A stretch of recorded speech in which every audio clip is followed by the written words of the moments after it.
வணக்கம். வினோ மீடியா உங்கள் ஊடகம். ராகுல் காந்தியின் எழுச்சி, தேர்தல் பத்திர விவகாரத்தால் பின்னடைவு, எப்படி சமாளிக்கப் போகிறது பாஜக? பார்க்கலாம். நிகழ்ச்சியை கடைசி வரை பாருங்கள். பிடித்திருந்தால் லைக் செய்யுங்கள், ஷேர் செய்யுங்கள், கமெண்ட் செய்யுங்கள், சேனலை சப்ஸ்கிரைப் செய்து கொள்ளுங்கள். கடந்த வருடம் லண்டனுக்கு சென்றிருந்த ராகுல் காந்தி கேம்பிரிட்ஜ் பல்கலைக்கழகத்திலும் பிரிட்டன் நாடாளுமன்றத்திலும் பேசும்போது பாஜகவையும் RSS அமைப்பையும் கடுமையாக விமர்சனம் செய்தார். இந்தியாவை ஆட்சி செய்யும் மோடி அரசிடம் நியாயம் இல்லை என்பது ராகுல் காந்தி சொல்ல வந்த விஷயம். ஆகையால் ராகுல் காந்தியின் விமர்சனங்களால் அன்று ரொம்பவும் கொதித்து போனது பாஜக. வெளிநாட்டிற்கு போய் இந்தியாவை அவமானப்படுத்திவிட்டார் ராகுல் காந்தி. ஆகையால் அவர் மன்னிப்பு கேட்க வேண்டும் என்று நாடாளுமன்றம் முடங்கும் அளவுக்கு பிரச்சனை செய்தது பாஜக. அந்த நேரத்தில்தான் ராகுல் காந்தியை ஹீரோவாக்கி கொண்டிருக்கிறது பாஜக என்றார் மேற்கு வங்க முதல்வர் மம்தா பானர்ஜி. இன்று ராகுல் காந்தி ஹீரோ அளவுக்கு உயர்ந்து விட்டாரோ இல்லையோ, இந்திய அரசியலில் தவிர்க்க முடியாதவர் என்ற நிலைமைக்கு வந்துவிட்டார். குறிப்பாக பாஜகவால் ராகுல் காந்தியை தவிர்த்துவிட்டு அரசியல் செய்ய முடியாது என்கிற நிலை. ஒரு நேரத்தில் ராகுல் காந்தியை பப்பு என்ற வார்த்தையால் கிண்டல் செய்த பாஜக இன்று ராகுல் காந்தி பயன்படுத்திய சக்தி என்ற வார்த்தையை சமாளிக்க வேண்டிய நிலைமைக்கு தள்ளப்பட்டிருக்கிறது. மணிப்பூர் முதல் மகாராஷ்டிரா வரை சுமார் 6700 கிலோமீட்டர் தொலைவுக்கு மேற்கொள்ளப்பட்ட பாரத் ஜோடோ நியாய யாத்திரையை சில தினங்களுக்கு முன்பு நிறைவு செய்தார் ராகுல் காந்தி. யாத்திரையின் நிறைவு நிகழ்ச்சி பிரமாண்டமாக இருக்க வேண்டும் என்று காங்கிரஸ் திட்டமிட்டு செயல்பட்டிருந்தது.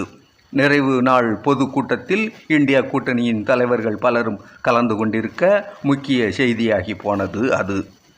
பாரத் ஜோடோ நியாய யாத்திரையை ராகுல் காந்தி தொடங்கி மும்பையில் பிரமாண்டமான பொதுக்கூட்டத்தோடு முடிப்பதற்குள் அரசியலில் பல திருப்பங்கள் நிகழ்ந்துவிட்டன.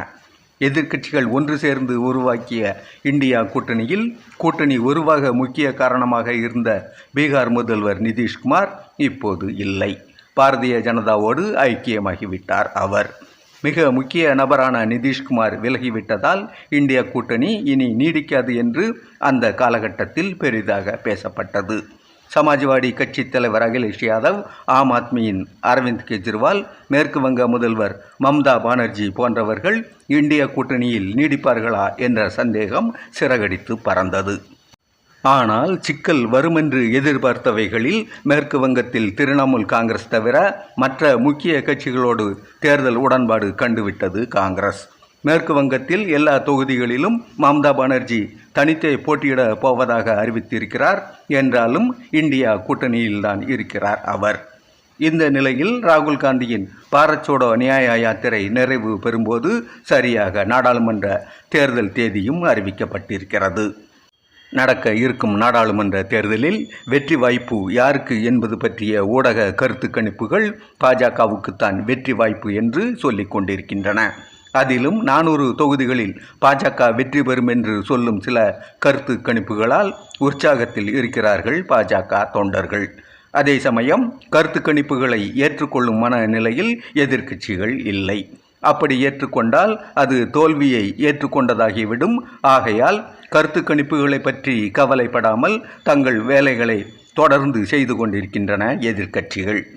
வட மாநிலங்களில் தங்களுடைய வெற்றி ஏற்கனவே தீர்மானிக்கப்பட்டு விட்டது போலவும் 400 தொகுதிகளில் வர வேண்டும் என்ற இலக்கை எட்டுவதற்காகவே தமிழ்நாடு உள்பட தென் மாநிலங்களுக்கு பிரதமர் மோடி அடிக்கடி பயணம் மேற்கொண்டார் என்பது போலவும் சொல்லிக் கொள்கிறது பாஜக.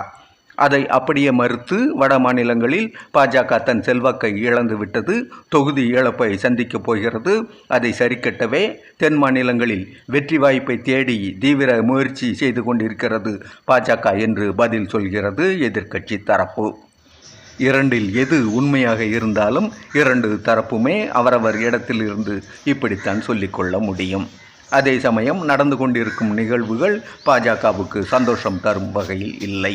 தேர்தல் பத்திர விவகாரம் பாஜகவுக்கு பிரச்சனையாகி போயிருப்பதை காண முடிகிறது. தேர்தல் பத்திர விவரங்கள் அனைத்தும் முழுமையாக வெளியிடப்பட வேண்டும் என்ற உச்சநீதிமன்றத்தின் தீர்ப்பு, பாரத ஸ்டேட் வங்கியிடம் நீதிமன்றம் காட்டிய கடுமையெல்லாம் பாஜக எதிர்பார்க்காத நிகழ்வுகள். ஊழலுக்கு அப்பாற்பட்ட கட்சி நாங்கள் என்று பாஜகவினர் சொல்லி வந்ததை இன்று தேர்தல் பத்திர விவகாரம் கேள்விக்குள்ளாக்கிவிட்டது. எதிர்க்கட்சிகளுக்கு முக்கிய அரசியல் ஆயுதமாகிவிட்டது தேர்தல் பத்திர விவகாரம்.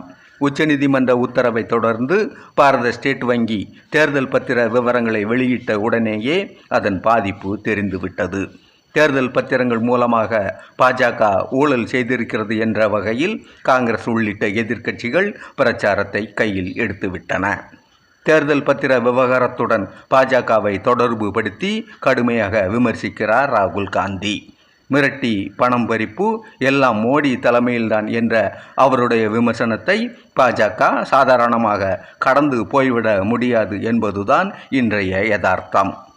சிக்கலான பிரச்சனைகளில் அமைதியை கடைபிடிக்கும் பாஜக தேர்தல் பத்திர விவகாரத்தில் அப்படி இருக்க முடியாது என்பதை புரிந்து கொண்டு விட்டது. அதன் காரணமாகத்தான் கருப்பு பணத்தை ஒழிக்கவே தேர்தல் பத்திர நடைமுறை கொண்டு வரப்பட்டது என்று பதில் சொல்லும் நிலைக்கு வந்திருக்கிறார் உள்துறை அமைச்சர் அமித்ஷா. கருப்பு பண நடமாட்டம் மீண்டும் வந்துவிடுமோ என்று தான் அச்சப்படுவதாகவும் சொன்ன உள்துறை அமைச்சர் தேர்தல் பத்திர நடைமுறைக்கு உச்சநீதிமன்றம் தடை விதித்ததை விட அதை மேம்படுத்தி இருக்கலாம் என்றார். அதில் உச்சநீதிமன்றம் மீது அவர் அதிருப்தியில் இருக்கும் தொனி வெளிப்படுகிறது. எண்ணிக்கை அடிப்படையில் அதிக நாடாளுமன்ற உறுப்பினர்களை கொண்டிருக்கும் பாஜக 6000 கோடி ரூபாய் மட்டுமே தேர்தல் பத்திரம் மூலமாக வாங்கி இருக்கிறது. மீதி 14,000 கோடி ரூபாய் எங்கே என்று வேறு கேள்வி எழுப்பினார் அவர். ஆனால் உள்துறை அமைச்சரின் கேள்வியில் வலிமை இல்லை. வலிமையான பல கேள்விகளில் ஏற்கனவே பாஜகவை முந்தி சென்றுவிட்டது காங்கிரஸ். தேர்தல் பத்திரங்கள் மூலமாக கட்சிகளுக்கு நிறுவனங்கள் நன்கொடை கொடுத்த காலகட்டமும் சம்பந்தப்பட்ட நிறுவனங்கள் மீது மத்திய விசாரணை அமைப்புகள் நடவடிக்கை மேற்கொண்ட காலகட்டமும் எதிர்க்கட்சிகளால் ஒப்பீடு செய்யப்படுகின்றன. நிறுவனங்களை பயமுறுத்தி பாஜக பெருமளவு நிதியை பெற்று இருப்பதாக கடுமையாக குற்றம் சாட்டுகின்றன எதிர்க்கட்சிகள். இதை மறுக்கும் விதமாக விசாரணை அமைப்புகளின் நடவடிக்கைக்கும் தேர்தல் பத்திர நிதி வரவுக்கும் சம்பந்தம் இல்லை என்கிறார் மத்திய நிதி அமைச்சர் நிர்மலா சீதாராமன். மத்திய உள்துறை அமைச்சர் மற்றும் நிதி அமைச்சர் சொல்வதை பொதுமக்கள் நம்புகிறார்களா இல்லையா என்பது தெரியவில்லை.